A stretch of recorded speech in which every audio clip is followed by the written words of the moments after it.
modern day masculine man, take one. Ooh, what makes a modern day masculine man? When you drink your liquor straight, a modern day masculine man. I pay all the bills and I tells my woman the truth. Got my shit together, do what I wanna do, say what I wanna say. I won't bend, I won't break, you are not me, and I am not you. I kept it real, so now I can do what I wanna do. Modern masculine man. Welcome to Man School. Welcome to the Modern Masculine Man Podcast, bitch. Woo!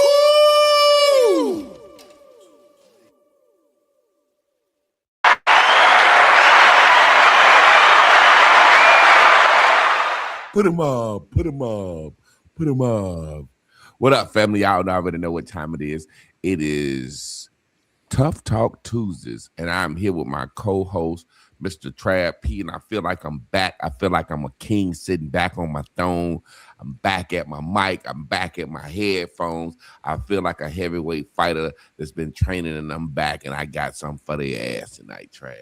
Come on, fight your fight, man. I'm in your corner, man. We're going to redeem ourselves from last week with that audio issue. We're going to have a powerful night tonight. Yeah, man. I got just something I want to talk about, man. I just want to understand what is it with us and materialism. Like some of it, man, I want to go all the way back. But before we go all the way back, how your week been so far? How everything going for you, man? Man, I had a real week, man. Real life shit. I had a plumbing issue in the crib. And it was one of them things where you got to be, in the time of battle.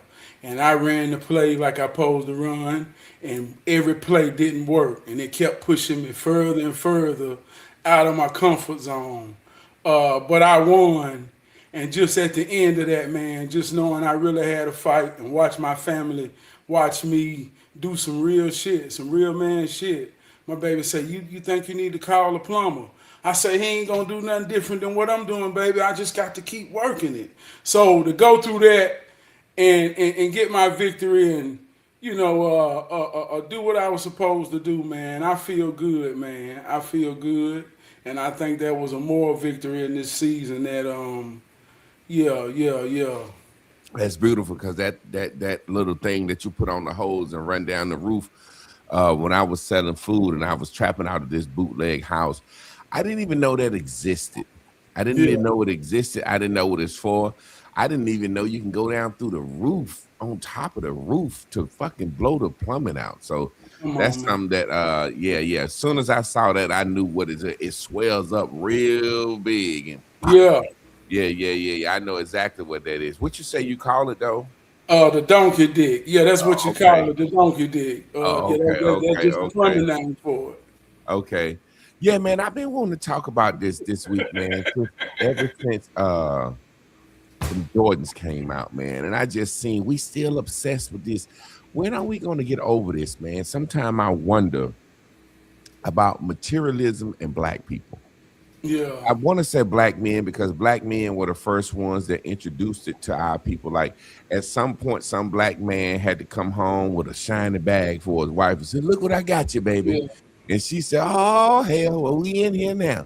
You know what I'm saying? I was just thinking, I saw this little commercial, not even a commercial. It was like a little skit on Facebook where the young boys was taking the cheap tequila, pouring it into the expensive bottle before they go saw the women. Yeah.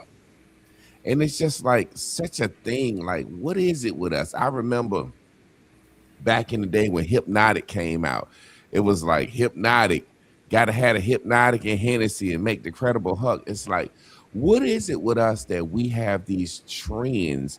Sometimes I believe it's us and our swagger, and then sometimes I believe it's us and our low self-esteem.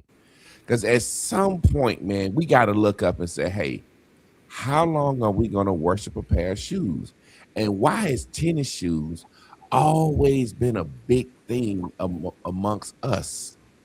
My generation. I just remember when I was a kid, I just always used to tell my mom, we call them bobos. Yeah. Jay-Z said, I don't want no holes in my zapper toes. But we called them bobos. There was a shoe called Jocks, Jox, and they had like the way the toe on them. We call them fish heads. You ever heard of that? When they call the shoe fish heads? Nah, when you call them this. Yeah, when the toe on the shoe, Jocks, you know how the toe on the shoe, Jocks had like a little design on the toe, not a shell toe. It looked like a fish head. And if Yeah. you had them shoes with them fish heads on it, your ass was just gonna get teased. You was gonna have to fight. You was gonna get in a lot of trouble. And I come up in the first generation, I'm 48, where we're the first generation that was like, hey, your damn sneakers mean something. Now I'm pretty sure our grandfathers and our dad is like, you got to have you a fresh pair of Stetson on or some in their era, but it was hard bottom shoes. They didn't walk around in tennis shoes and play shoes. They had Yeah. some skirt boots or some dress shoes. But I can remember going back, man, and my mom just didn't understand when I was a little boy what we understand now. Having a fresh pair of sneakers could be the difference in you going to school, learning with no problem, going to school getting teased every day, or going to school and having to fight. Come on. And it's like now it's something that she didn't understand, and it was something that she was like, "Don't give a damn what them kids say about your shoes." And as a child, I was like, "But I do. I'm getting teased. I'm getting laughed at. I'm having to fight." And some of what you think is my behavior is me fighting because I'm getting teased. I'm tired of getting teased over these shoes. And after a while, as a boy, it ain't even about the shoes no more. It's about if you keep letting somebody tease you, you start being looked at as a punk. And you got to fight. That's how it was. Maybe I was the wrong type of kid, but you're not gonna keep teasing me. And it's like going to school with fucked up shoes on was just an automatic death sentence. What do you think it is? I just want to wrap on that. Like, do you remember your first pair of fresh kicks? How did your father and your mother feel about expensive shoes, materialism growing up? Delve in that for me, because I want to get an understanding of what is it with us, and like I got to have some shit to show that I'm somebody. We talked about that, but we gonna get into that. Yeah, man. Like you say, this ain't a long time ago thing. This is an our generation thing because, like, it's Christmas time. My dad is 70, my mom in her 60s. It's like when you hear them talk about Christmas, they talked about a bag of fruit, a candy cane. It was about something real. So it's us. Their children were the first ones who turned Christmas into materialism. It's us. We were the first ones whose symbol of love became something material associated with what you could afford. So the spell was really on us, man. So growing up in that, like you say, now my daddy told me when I was young, and he used to let me know, I ain't spending no $100 on those shoes. First $100 pair of shoes that came out was British Nikes. I remember BKs. the Them black was the and white first ones. Hopkins. They was $100. Mm-hmm. And so knowing I couldn't get that. And my daddy let me know. I got a little pride. I know that you ain't gonna wear no Jeepers, but I ain't getting you them. We ain't doing that. So I just learned to have pride in whatever I got. I was grateful that, like you say, I wasn't gonna be the one wearing the votes come from Kmart. I was just grateful with that, man. So, but like you say, the materialistic value came from, that's how we begin to see love. That's how we begin to see who cared about you. What could they buy you? And if someone couldn't afford that, it was to say, you poor, you ain't, you can't. The rich kids that got all the Jordans every time they came out. Man, that was a real thing.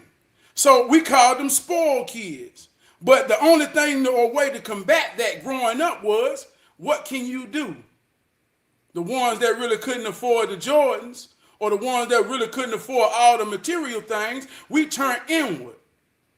We could play basketball. We were smart. We could play football. We could wrestle. We understood being real. And I'm talking about even now today, we understood the things that determine value that money can't buy. You see, when somebody ain't really got that in their soul, man. Trab, you know, as a school teacher, man, I used to sit back and I used to say all the time, I used to separate my kids when they come into class. You sit over here, you sit on the left side, you sit on the right side, you sit on the left side. And when they get into class, the first day they look around and they was like, why you was telling us to sit on each side? I said, I'm doing a little experiment. And they would be like, well, what's the experiment? I'd be like, this side over here is gonna have the best grades. And they would be like, how you know? How you know? They would be, at first they would get mad. How you gonna say they gonna be smarter than us? How you know? I said, because I can look at them and tell. And they would say, how you know? I said, because y'all, I said, they the worst dressed. And then the kids would laugh, ha, we on the fresh dress side. I said, didn't y'all hear me just say y'all gonna have the worst grades? And there's a positive correlation.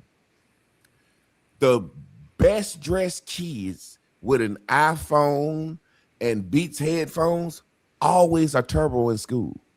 It's like it sets them up to be focused on the wrong thing. And then when you look at adulthood, when you walk around and you look at men that's our age, dressed in a certain way, they lack so much substance, and they don't be good fathers, and they don't be in the house with their children. It's like you can see a certain mindset in those clothes. I'll give you a perfect example. Crook said something. Knowing what I know now, some of the poorest kids had the most Jordans. That's how it was. There was this place called the Pines Apartments where I'm from. It was called the Pines Apartments. We didn't know it was Section 8 growing up. Come on. We didn't know what the fuck Section 8 was as kids. Excuse me. We just knew those were the Pines Apartments. Some of us grew up in the country bumpkin woods and on the dirt roads. Some of us had houses with no bathrooms. We had to get in wood. We had a wood stove. So the Pines Apartments to us was like, man, this is where the rich people stay. They live in apartments. But it was Section 8 housing, pure Section 8 housing. And everybody there, even when I go back and look at it back then as a child, everybody that lived there had Jordans. And what I realized, it was almost like they looked up and looked around at each other and they were trying to outshine each other in the project, like saying, I'm po, you po. We all know everybody over here on Section 8, but we're going to make sure our kids have the best sneakers. And guess what? They were the best dressed kids in Warren County, and they was also the fucking dumbest, and they all turned to dope boys and went to fucking jail. And I'm saying it live right here on my fucking podcast. Anybody from Warren County can get mad. They know. Them Pines Apartment niggas ain't turn out to be shit. They ain't turn out to be shit. And it was just a certain mentality that go with it. It's a mentality to go with clothes and appearance is in a reflection of the inner you, but they also can change the inner you. You see what I'm saying? Come on.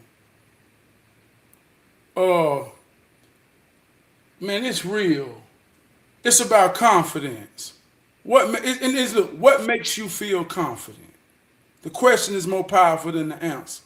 Obviously, like you say, shoes, Jordans, when people put them on, it gives them a sense of some type of connection to greatness, the ideal of what Michael Jordan represents. You know, it gives them that. I ain't making this wrong. That's real. But this is what I mean when I say ain't nobody above the bullshit. What gives you a sense of confidence? You see what I'm saying? And if you can identify that, and even if it is Michael Jordan's, this is what it's about. We all been there. We all was there, but it's about maturity. There's no value. There's no real confidence in putting on a pair of fucking shoes. So if you could just understand that and accept that to say, well, let me at least examine that to say, that's what it make me feel. And what if that transforms into something else in a mature way? See, I remember back in '07, this is a real life story, and it's to say to this point. Back in '07, on Batesford Road in Charlotte, North Carolina, the blackest street in Charlotte, North Carolina, me and my brother Big Stick, he had a store called Big Time House of Styles, home of laid back. It was the time when bootleg Jordans was at its peak. The $50 J's. Come on, man. Hey, listen. Bootleg Jordans, bootleg CDs. This, and I'm gonna even say this on the political time. I'm gonna say in 2007, from 2005 to 2008, was one of the most powerful times for the black family, black man, black woman in America in the last 100 years. For us, man, we was thriving. So he would get the bootleg Jordans and he would line it up on the same day that it come out. This is almost 20 years ago, same game. Pick up game, I'm dropping game. So we would get ready for the UPS man to start to deliver that day. And I remember one day the Jordans came out. See, it was a time where nobody going to the malls to buy Jordans. Where nobody going to the stores. It was all in the community. He sold $10,000 worth of Jordans in one day.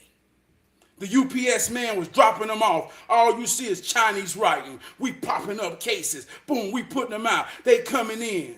We had the doors locked where you couldn't get in. We had to buzz you in, and this was for our protection. He built the store with a 3-foot casing around so that we had trap doors to hide the Jordans all in the walls because the ATF, let me tell y'all something. Y'all talking about ICE. Y'all talking about ICE. In 2007, black men began to understand how to really retail to us to keep money in our community. And they had task forces called the trademark teams that was going busting down black businesses, putting guns on people's head, all because we were selling Michael Jordan shoes to each other. Yep, I remember. My brother made $10,000 a day. And they haunted and taunted that man so much that they drove him crazy to make him feel like he was a kingpin, something wrong, when all he was doing was selling shoes. So let me tell you something. I watch people come in every day. Every day. I sold my shirts. I've been in the shirt game for a long time. I would print 50 shirts with the same color of the Jordans that's coming out. People buy Jordans, they just want an outfit. They didn't give a fuck what was on their chest. They just knew it was the right colors. I had everybody walking around with my shirts. They say, man, how did you get everybody to buy your shirts? Man, they just matched Jordans. That's all. Mm-hmm.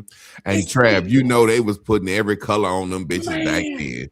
They I'm were talking about when the see-through Air Force Ones came out. All of that time, we turned that inward.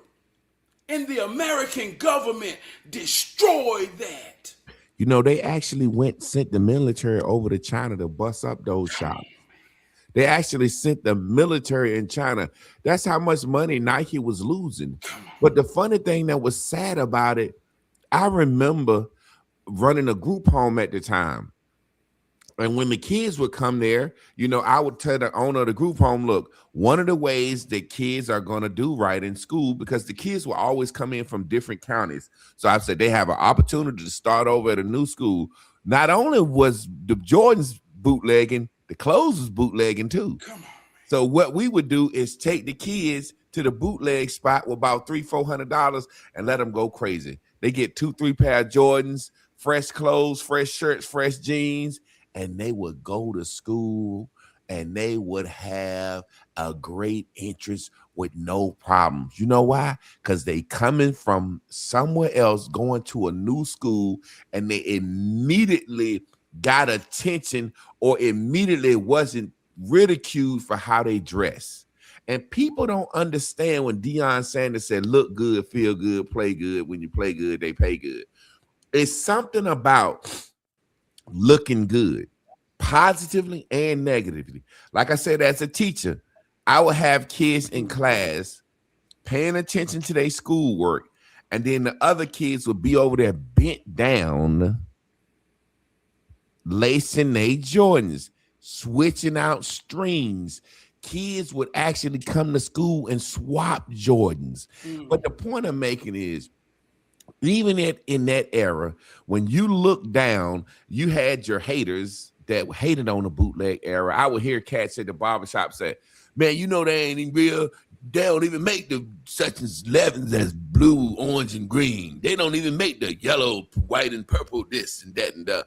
And people was just like, who gives a fuck? I got on J's. I got on the symbol of this man flying through the fucking air. And it was like, when you looked around, you just assumed every pair of J's you seen, other than something that was black and white and red, was fake. You know what I'm saying? But we didn't care. It was like, it's kind of like now you see the sisters, and I asked the sister, and I'm gonna juxtapose this to the J's. I asked the sister one day, I said, I can see the top of your weave in tracks. Not only can I see that, I can see the lace front with makeup on your forehead. I said, do you think you're fooling people? She said, no. I said, well, why do women do that? She said, because all women have agreed that it doesn't look bad. We don't care what y'all think. I said, are you serious? She said, amongst women, as long as you got on a dope lace front, that's a status, and we don't care what the men think about it. So in the very same way, there was a time where we all wore fake J's and we didn't care what nobody think about it. It was like, we just knew, hey, you got on the $50 J's. And we didn't care as long as we had them. Let me tell you about, I want to talk about fake now. This is another real life thing, right? Back around that same time, 08, 09, gold reached one of the highest points in the history of gold. If you had gold, everybody sold their gold because you made 4 times as much as you paid for the gold. Now, this going into materialism. From the time I was 20 to I think I was around 30, 34, something like that, I wore 115 grams of gold on my neck. I never took it off. For 10 years, I never took it off. It was a big old chain. And I really felt like this gold chain done something to me. Oh, I said, man, you know, I was getting all into the knowledge. Man, this thing do something to my spirit. But I lost my job and I went through some things. And I'm sitting here with 115, 20 grams on my neck and gold at a highs. I remember when I bought it, I paid $900. My uncle is a gold dealer. He said, I'll give you 46 for it right now, Trab. Boy, I had to take it off my neck as a father. And I'm going to tell you some real shit, dog. I knew right then. He said, man, in order to get this necklace back, you see what I'm giving it to you. You see what it's worth. He said, so you got to think about it. If you ever want a necklace like this again, it's going to cost that much. 4 times what you paid for. And gold ain't went down. So when you understand real life and how real life works, you ain't got to understand what real and fake is. Got people wearing big chains saying they're real. Come on, man. It's a whole lot. It's an order of operation in life. And you can't get out of order. If it's out of order, it ain't real. So just through gold, man, we done accepted the fake because we don't understand the game about real. You see how that work, man? Oh, yeah. This brother, Christopher Mayfield, he started me on my rant. He said having a nice shoe game was definitely a claim to fame for a young man if he didn't play sports, have a cool personality, or handsome. And that's just what I believe a lot of it is. It's like some of us feel like somebody and some of us are trying to be somebody. And if we look at you hard, we can damn near tell who you're trying to be. We can tell if you like them Jim Jones pants. We can look at you and see if you like them sparkly shoes. We can look at you and tell what you like. So it's a situation where I believe wholeheartedly, if we did an experiment and we brought men into the room and we separated them by how they dressed and what they had on and their name brands and their labels, I believe we can go up to each person and say, write your accolades down on a sheet of paper. Or what are you proud of? You show me a nigga that's dressed to the teens, to the nines, with all that shit on. I guarantee you he won't say none of the stuff we would say.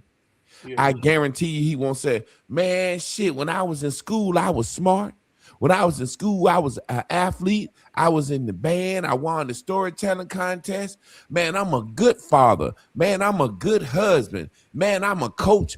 I guarantee you he won't have nothing to say. Hey, bro, a fresh guy, a guy that's fresh. I see how fresh you are. Hey, bro, tell me something that you love about yourself. He'll sit there and look at you like this. Huh? Yeah. Let He me ain't got say no this. accolades. I remember, who was it? I ain't mean to cut you off. Mike Tyson was on a podcast, and Mike Tyson asked Boosie. He said, "Why you wear all that gold like that, such and such?" And Boosie was like, "I don't know." Mike Tyson was like, "I know, because you ain't never had no trophies." Mike Tyson told Boosie that. Yeah. Mike Tyson looked Boosie dead in his face, and guess what Boosie said? You know what? Man, you right, dog. You right, dog. Yeah. Let me say this, man, and this ain't something I believe. This something I know.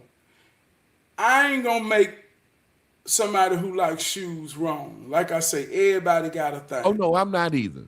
And I'm saying this to say, if a group of men in a room, and you can be the one who got everything on, Masiago, Farago, Abashiago. You could be in the room with Walmart. This is what I know. It ain't about what's on you, it's what's in you. And I've met some raw brothers that got style, that got money, and they show it. But that don't make them. They raw. And I've met some that hide in that and hope you would assume they raw. Like I say, I don't wear nothing but my shirt every day. And I'm talking about for the last 18 years, every day of my life. And when I put on a brand new shirt and I transform, it ain't a motherfucking thing you can buy that's fucking with me. So that's what's in me. And if you in a room and that's in you, dog, this is what I know. I promise you what you got on don't matter to real people, real men, even real women. I promise you what you got on don't matter when something real in you.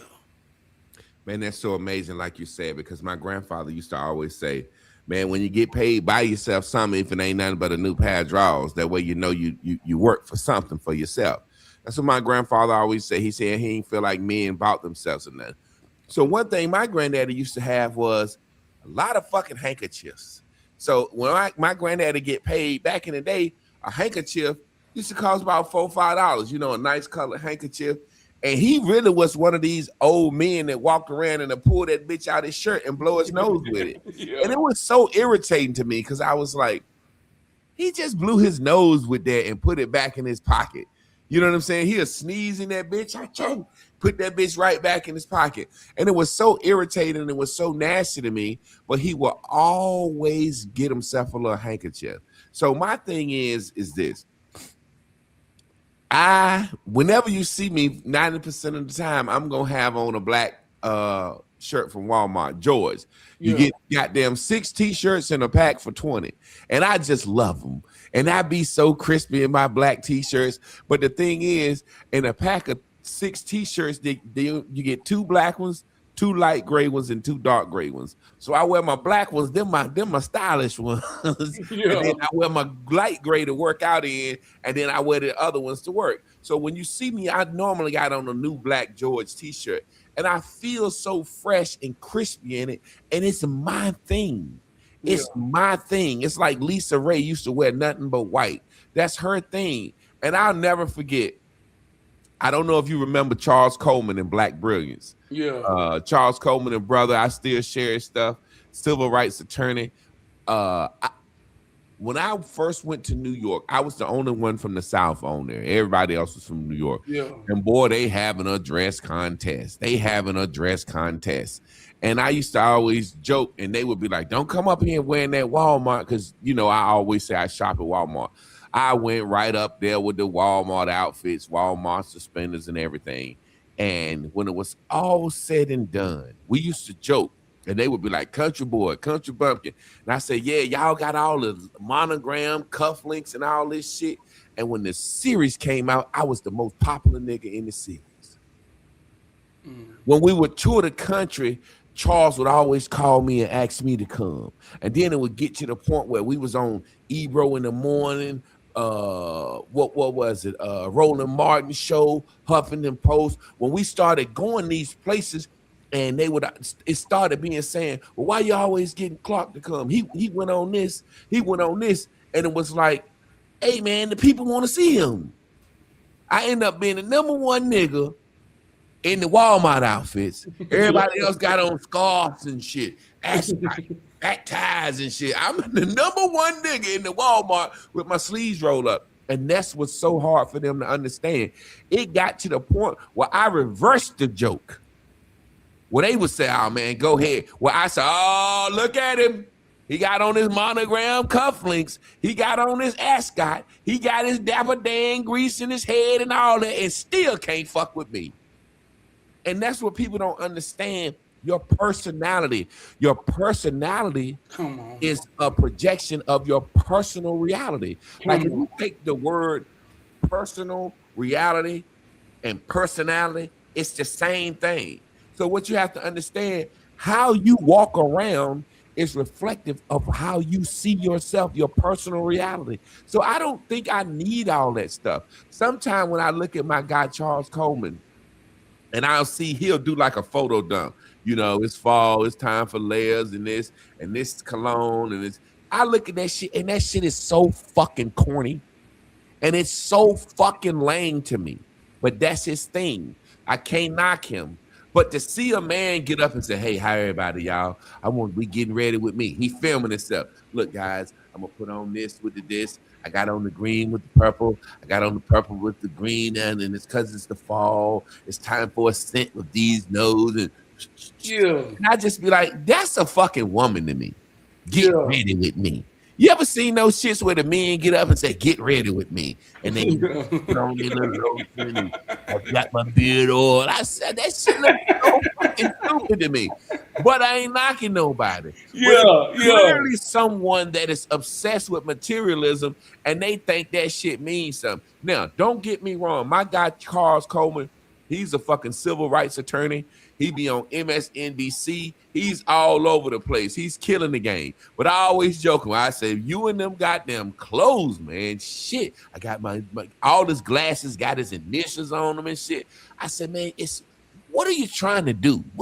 What is all this for? But hey, like I said, I ain't knocking nobody. It's just so fucking stupid to me. I got on my autumn scents. That shit is so corny to me, man. Yeah. Well, you know, man, I think at the end of the day, that just goes down to it's different kind of people, man. Yeah, it's definitely is. I ain't that kind. You know what I mean? Yeah. Like I say, I can't dig it. You know, like my granddaddy told me, he say, look, son, you might not have on the most expensive and you might not have on the best, but just make sure it's clean. You know what I mean? Yeah, you know what exactly. I mean? Make sure it's clean. But you know what, Trab? I see it all the time. You know, one of the highest growing populations of homelessness is young black men. They coming out of these group homes. They coming out of foster care.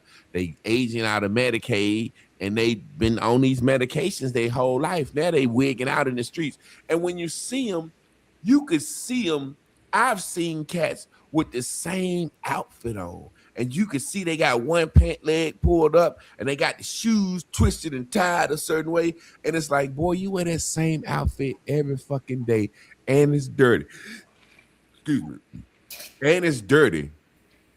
But I guarantee you he wearing that bitch every day like it's brand new. Like I remember when one of the only fads I first got on was when Tim's came out. When I was in college, I went and got me a pair of Tim's. And I remember getting clowned because I ain't tie them up the right way. Man, you got to let the tongue flap over and put the shoestrings behind the tongue. Tuck your pants behind the tongue or some way so the tongue look like it's hanging out your mouth like a puppy dog. And I was just like, but I don't want to wear mine like that. I like to wear mine like this. I like to pull my pants all the way over the shoe. I like my, no, man, you ain't wearing them right. And it's a situation was like, I said, well, why I ain't wearing them right? Then the guys from New York started breaking it down. Well, these look like the constructions, but they got the brown leather. This leather a little thick. This sole is a certain way. So you got to pull your pants up and flap the tongue over so they can see that you got on the right kind of Timbs. I'm like, all these motherfuckers look like goddamn peanut butter Timbs to me. They like, no, them the ones that we call them the butter, the nothing. And it was just like, wow. So Timberland literally was making like 4 pair of the same shoes with just a little variation because niggas was like, this is the one. You know what I'm saying? Yeah. And so like I said, I don't knock nobody, but when it comes down to your finances, see, my thing is this, like I said on my Facebook page, if you're a 40-year-old man with a family or without a family, you got your shit together and you want to have a sneaker fetish, cool. But what you're doing is a lot of people following your lead. Come on. And you got the fucking sneakers in the closet in the special box with the light shining on them and the God napkin on them. You know what I'm saying? But this kid out here, he can't afford to do what you do. He can't follow your lead like that. And some kids are robbing, stealing, and killing. And let's be real. Jadakiss said it. No, Styles P said it. Something I've been saying for years, and everybody looked at me like I was crazy. But once D-Block said it, people admitted it. D-Block said this. Most of us that sold, how you know how them niggas from the lock talk, and then, you know, Jada said, come on, man, you know, we sold dope because we ain't want to wear them Zapatos. Yeah. Most of them niggas sold dope purely for sneakers. And since 1983, Michael Jordan has been the object of our affection. And niggas sold dope to get Michael Jordans. Man. Niggas robbed to get Michael Jordans. Niggas feel good. Man, and listen, in Richmond, they was hitting niggas in the knee, taking shoes off people's feet one summer when I was up there. My cousin was like, what kind of shoes y'all? Y'all ain't got no J's, do you? We can't wear our J's over here. They taking niggas, hitting niggas in the knees, taking the shoes off the feet. And that's why I don't like that shoe, man. It's just a symbol. And then another thing that makes me so upset. Wait this. It's the cheapest thing that you can buy as a status symbol. Yeah. Like, can we make the status symbol go up to a couple of $1,000s now? Well, let me say this, and this some real life shit. Like I say, I could talk about what ain't, but I'm gonna tell you what is. I remember just thinking I couldn't afford Jordans, and you can really, just like now, I can't afford them, but you can really afford whatever you want. But that ain't worth even thinking about if I can afford them. The fuck is them, right? But I'm saying, even as a child, man, I ain't getting no Jordans. I worked at McDonald's. The dope boys wanted Jordans. The dope boy, and I'm gonna always tell the story because this real life shit. I remember my daddy told me, "Hey, get your McDonald's check. Let me see it." I had to show him. I ain't make but $120. Keep $20. No, daddy, why? Put it in the bank. He gave me principle. Fuck Michael Jordans. But I was 16, who got an old car, who said, man, daddy, can I have this car? He said, yeah, what you gonna do with it? I said, I'm gonna hook it up. He say hi. I said, you've been making me put my money in the bank, so I got a paint job, got some rims, got a system. I'm riding around way more than a motherfucker in Jordans could ever even imagine. I'm riding like a real dope boy. And I work at McDonald's, only because I ain't give a fuck about Jordans. So I ain't knocking Jordans. I ain't knocking the feeling that you get from it.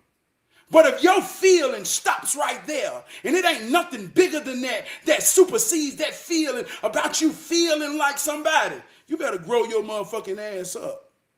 And there ain't no other way to say it. You know, and I was gonna get Grow to your the bottom motherfucking line ass like up. you. You just 40, got to the 50, bottom line. 60-year-old man who feel like any goddamn brand makes you feel some type of goddamn way. I hope your children and a woman somewhere make you feel confident when you know they can depend on you, and you can't put that on. You know what, Trav? We just get to the bottom line with it. Bottom line. When I made my statement about Jordans, this dude came on my page. He said, "Why does it matter what people wear? Let people be who they want to be." You know what I said to him, man? Cut this shit.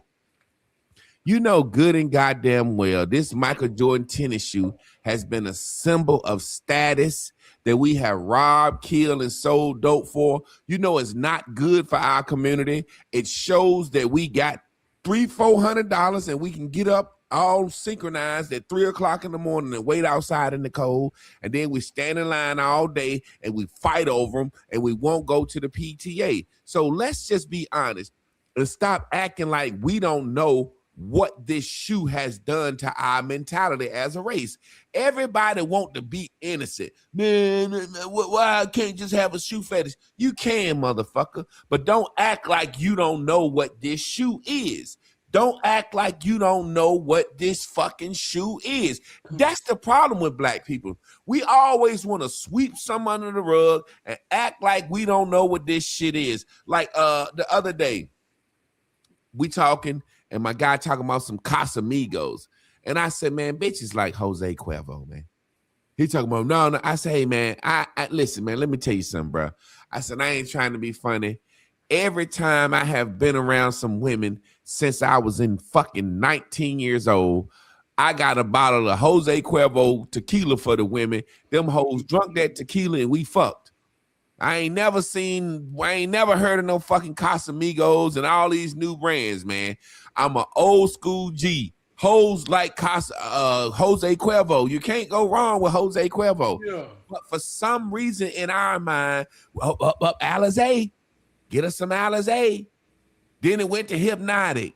Then it went to Nuvo. It's like all these certain niggas, it's like, do you realize how you jumping through hoops? You switching your brand, you're changing up, you're doing all this changing up for the times when, man, hoes just to be cool with some Jose Cuervo. I promise you, you think you got to get that Casamigos so much to the soul, you buying cheap liquor, pouring it in a nice bottle to fool some goddamn women. And if you fool them, are they really the type of women that got the taste that you thought they had any fucking way? Man, hey, look, I'm going to go back to the shoe game. They had an athletics warehouse, right? And they had all their shoes on the table. And you could go there and find some old retros. And sometimes they would be from either $9 to $30. And I remember one time they had some old school Chucks with the bonk bonk on them, just the symbol, and they had different colors. And they was like $10.99, and I bought all of them. And I remember I wore them. And everybody was like, God damn, boy, you got them throwbacks. Where you get them from?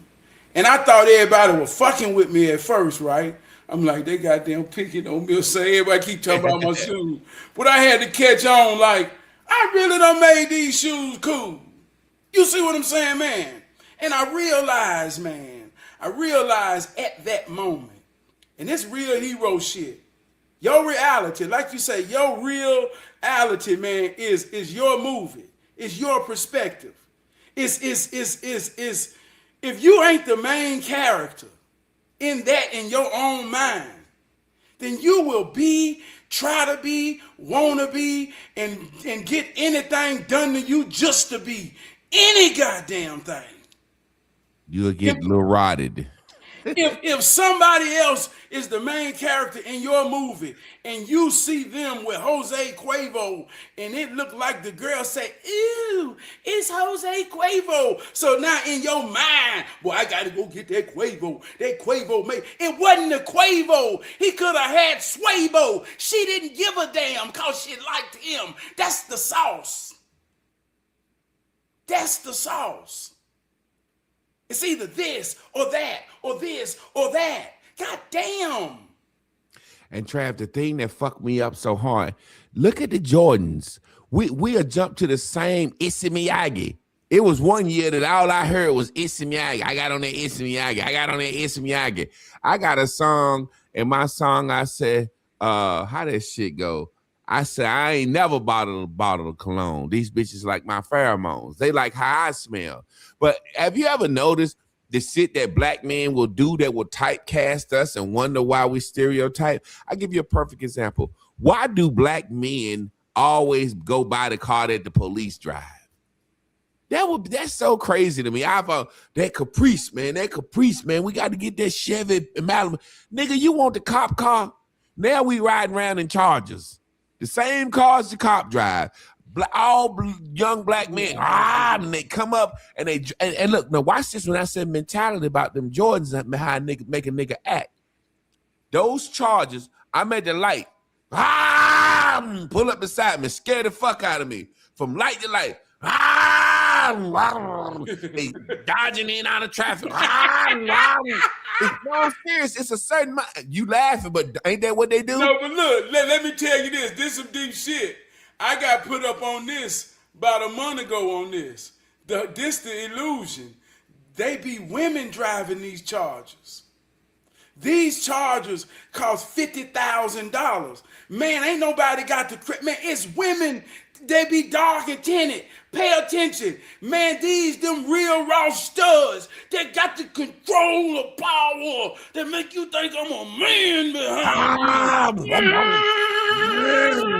Man, he got them women in these cars, man. This some real shit, man. And Trav, I would get so mad because every time I see a Charger, especially that little regular cheap gray one, I think it's the police. Now, you know, I be riding down the road. I always got me a little joint in my car with me tapping on them. Well, I got a half a joint I didn't tap, and I'm riding down the road tapping my joint. And all of a sudden, I look behind me. Oh, shit, I just straightened up, put my joint out. It's a great Charger. And all of a sudden, I get to the light. This motherfucker pulled beside me smoking a blunt with cornrows, bopping. I said, why the fuck do we go out here and get the same goddamn car for status and not realizing the Dodge Charger, the cheapest fucking car you can buy, to act like you something? And then we had a nerve to break those down in levels. Oh, he got the ST. He ain't got the SRT. Oh, he ain't got a Hellcat. It's the same thing we do with the Jordans. I see them all the time. He got it on the Mexican Jordans. Oh, he got on the old Jordans. Oh, he got on. And it's like we're categorizing stuff. It's like, get some gold, motherfucker. Buy a house. It's like back when you remember when Coach and Michael Kors got big. You know what happened? It's the same thing when them bootleg Jordan was out. There's always a fallout after something. When them bootleg Jordan was out, guess what was out? Bootleg pocketbooks. And woman was walking around with a Prada, a Gucci, da. And then when they went over to China and went up to New York and bust that shit up, guess what became popular? Coach, Michael Kors. Why? Because it's the cheapest thing you can buy that we know you ain't had the bootleg. So we went from Donatelli, cheap bootleg shit, to now every woman got a Coach. Well, you know this Coach is $200-300, or this Michael Kors is $300-400, and I ain't had the bootleg that. You see what I'm saying? Yeah. And it's like what I realized, no matter how we cut it, we are always emulating somebody. Mm-hmm. So you damn near can look at a man and say, hey man, you like Future, don't you? How you can tell? What you mean how I can tell? You 50 years old and you looking just like Future, motherfucker. You know what I'm saying? I see grown men walking around with the Pooh Shiesty. We call it a Pooh Shiesty mask, a Robin mask. Grown men walking around with their fucking eyes, just their eyes showing like they're a Muslim with the mask on and it ain't even cold. Yeah. So what we do is we pick up on the worst shit. We gravitate to the worst shit. There was a time where I know if my granddaddy would have came home, said, Louise, I got you a pocketbook. She just smiled and got happy. And then the next question my grandma was going to say, how much it costs? And then my granddaddy said, oh, I paid too much for this. No, take that back, Alec. Back then, the mortgage might not have been $70, $80. Amen. Why would you pay for the amount of a pocketbook that's your mortgage? That's what people don't understand. There are people out here buying stuff that cost a mortgage. Think about that. Get on the plane and go somewhere. Get on the plane and see something. I'm not trying to tell you what to do, but we know, and let's stop trying to act like that Jordan shit. You remember when the Malcolm X jackets came out and people was killing over them? Yeah. Hey, this Malcolm X, this supposed to be a symbol of hope. No, nigga, give me that goddamn Malcolm X before I blow your head off. Yeah, let me make this point before we get too late about Jordans and this real life shit. I think it was Trick Daddy and some of the other celebrities that has had the money to really be shoe heads and collectors, right? And it's a thing going around now where they pulling out their Jordans from the first generation and they crumbling and they falling apart. And they saying, man, wear your shoes, wear your shoes. See, anything out of order has a malfunction. Let me tell you something. I work in manufacturing. There are specifications and things that goes into producing a product. They ain't designed to sit nowhere.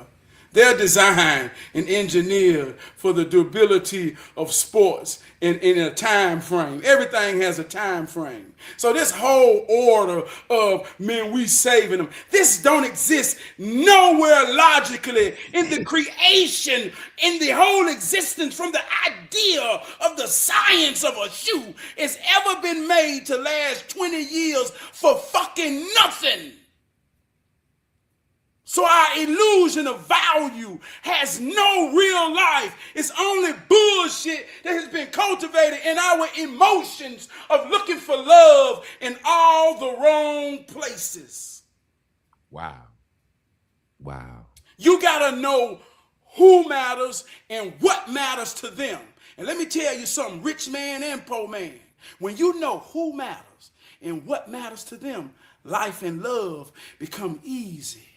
And you might realize you've been spending a whole lot of extra money on a pocketbook, but that ain't never really mattered.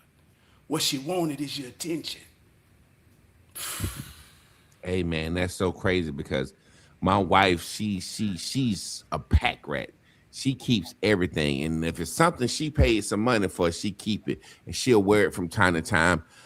A couple of years ago, she was like, "I'm gonna pull out my old Prada shoes," and we was walking and the heel fell off that bitch while we was walking. And then when we got back home, she looked at the other ones. They was dry riding in the closet. And she was like, wow. And she was like, I just didn't realize. And I was like, damn, who knew shoes? But it ain't made. It's like a house, Trab. If you live in a house, that house good. Stop living in the house. Just stop living in a house. That bitch is gonna go to shambles. Nature gonna take it back. Yeah, so it's like a car. You can have a brand new car. You sit that bitch out in the yard. Them tires gonna dry rot after a while. Them tires supposed to be driven on. They ain't supposed to just be sitting there. But I want to say something. The word ascribe value. That's what we as black people do. We ascribe value to things. That means that's the value that we place on things. And we ascribe more value to things than they really worth. Now, let me give you some game. In the 1950s, think about this. This is how history, I love history. Yeah. The tennis bracelet, right? Yeah. In the 1950s, anybody that got married before 1950, I don't care how rich they was, they ain't got nothing but a gold band. Yeah. diamonds didn't have no value. Diamonds didn't have no value. Diamonds have ascribed value. Diamonds don't do anything. Gold is a conductor of electricity. Gold is palatable. It's a metal. Gold and silver are real materials that can be used. A diamond is just a shiny rock. Just a shiny rock, no different than quartz, no different than topaz, no different than anybody's little simple birthstone. It has no value, but we ascribe value to it because a marketing blitz came out where this woman had a diamond and they said diamonds are a girl's best friend. So they said, well, let's put diamonds on engagement bands, on these plain old motherfucking gold bands. That wedding ring, that plain old gold ring. They said, let's pop a diamond on top of it. And women went crazy. The value of diamonds went up more. It was a tennis player. I think her name was not Billie Jean King, Chrissy Everett. You can look this up. You can Google it now. That's why they call a diamond bracelet a tennis bracelet. She was out there playing, and somebody had given her one, and she was playing in it.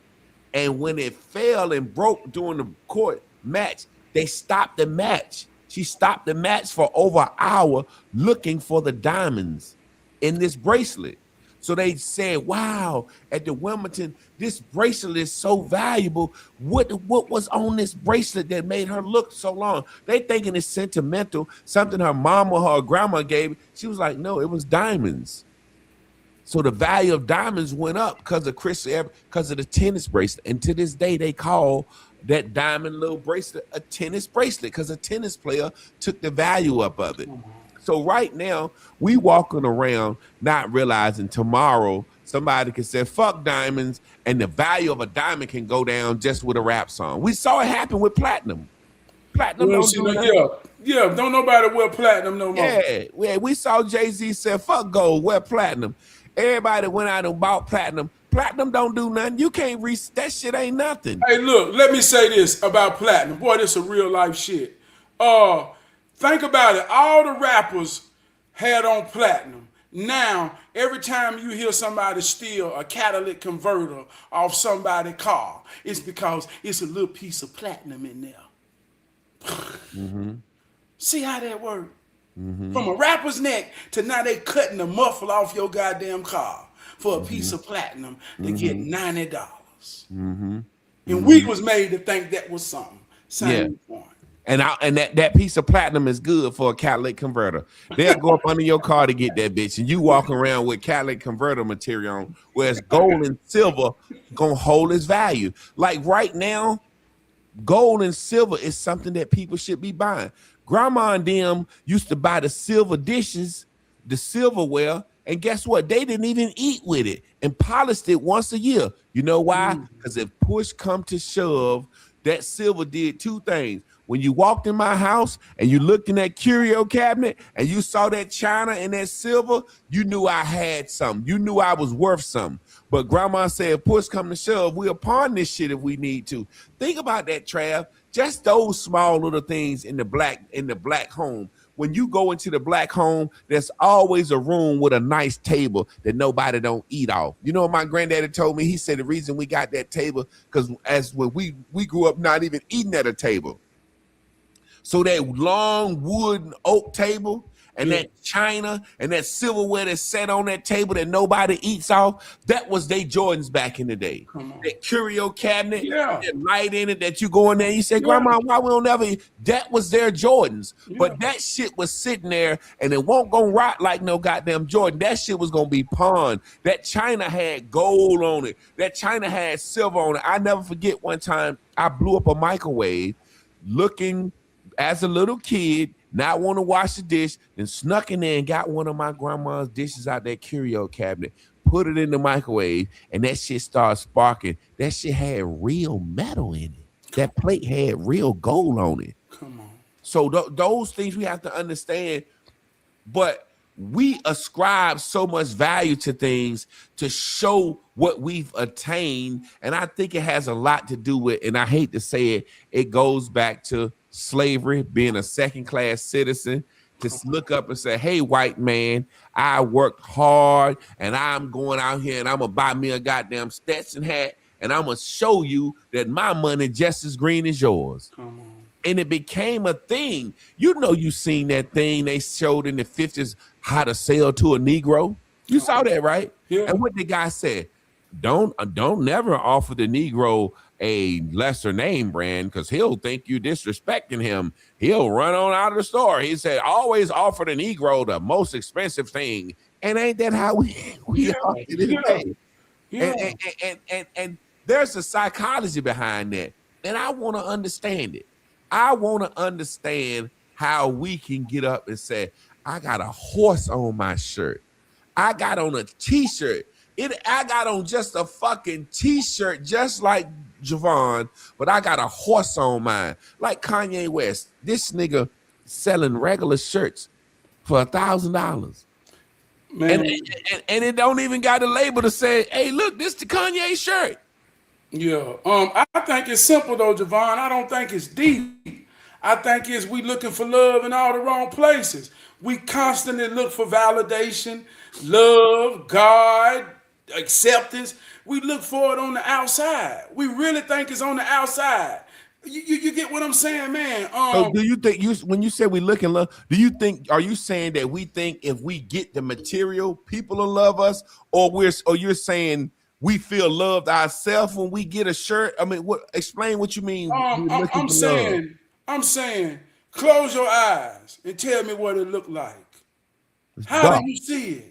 And I'm talking about God, I'm talking about your future, I'm talking about everything you pray for. Can you really see it when you close your eyes?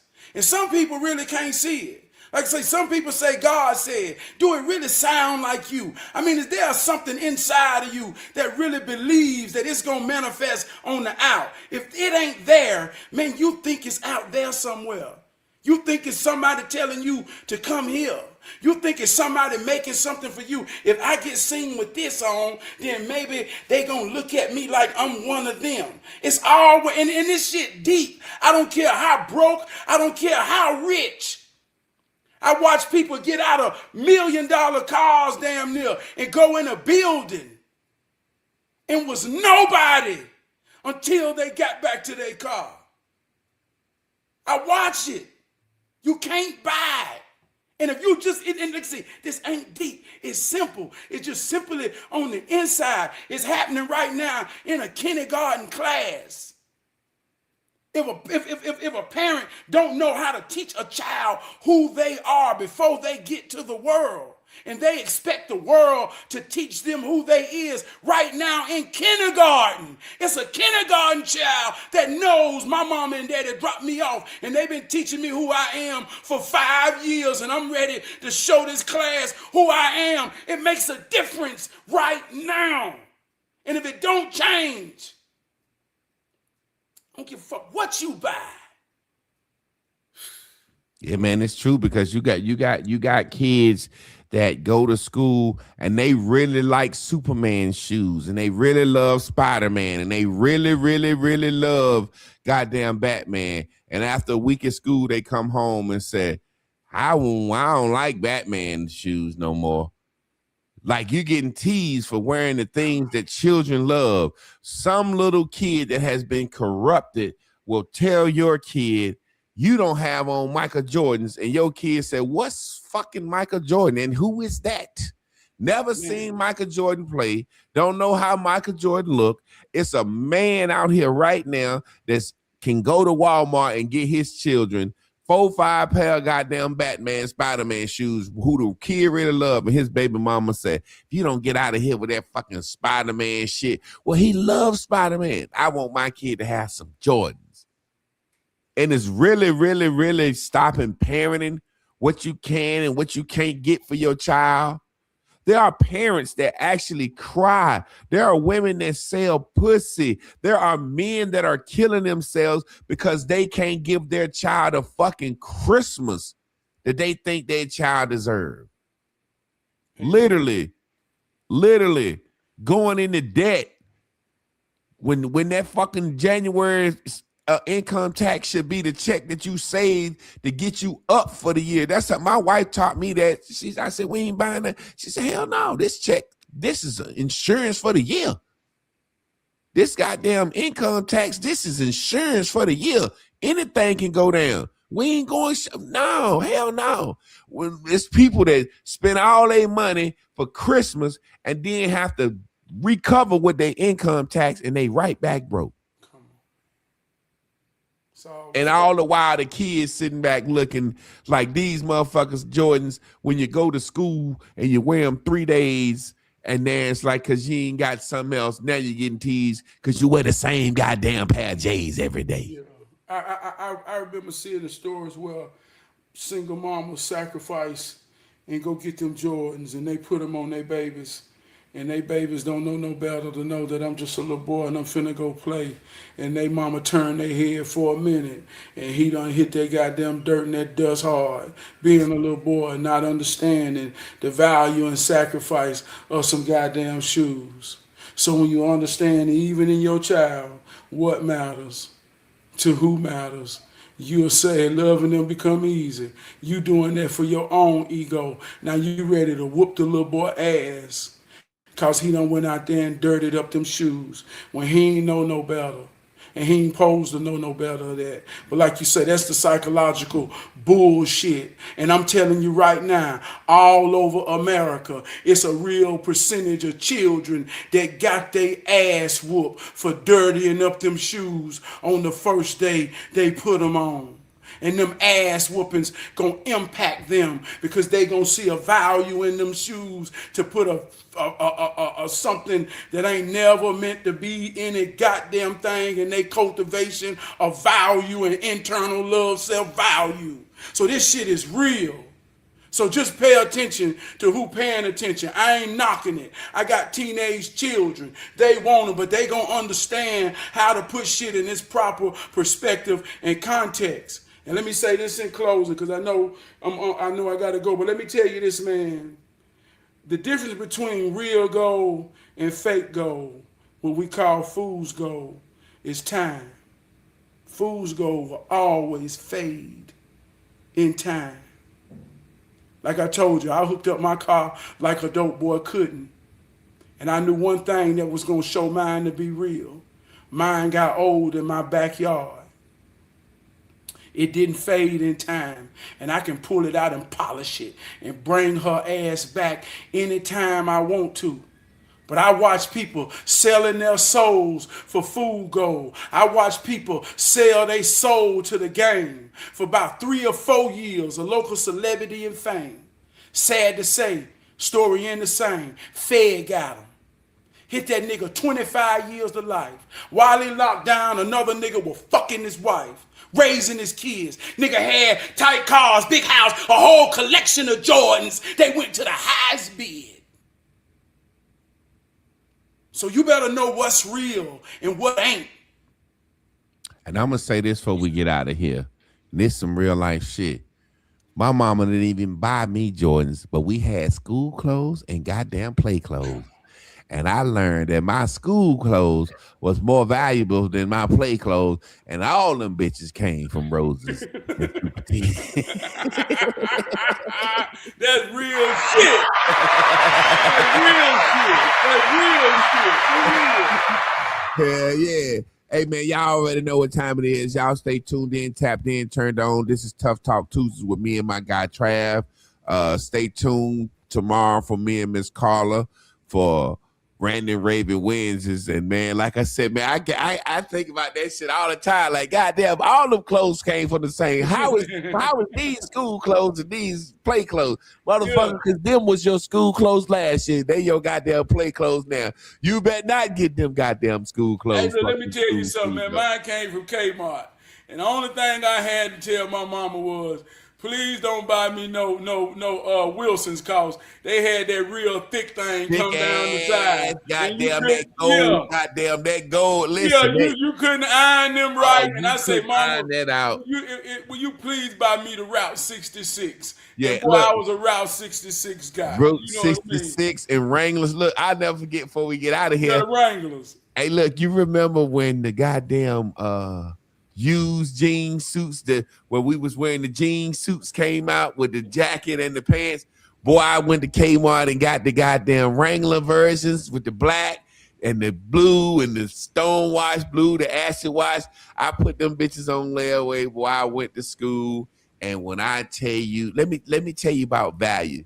I was probably 6th grade working in tobacco. My brother took me to Kmart. I put all this shit on layaway. Then I went out and got me some Troops from New York High Fashion. I got me some British Nikes and a pair of black top Reeboks. And boy, let me tell you something. When I went to school, and this is when I learned what friend is, just those sneakers and them goddamn cheap Kmart jean jackets, and I was the man for about 3 weeks. Because I had on some decent shoes. Nobody thought to think, these ain't Lee's. See the These ain't Levi's. You remember the Levi suits came out, the Levi jeans? I had on the Wrangler ones, and nobody never asked because I had them goddamn British Nikes on down there. You remember LA Gears was some shit at one time. You remember that? Come on, man. LA Gears with the lights on the bottom. We wanted them too. We give brands they motherfucking name. You know what I'm saying? But man, I appreciate you, Trav. I'm gonna get out of here, man. I had to say that about them goddamn school clothes. All them shits came from the same place, but you better not fuck these up, man.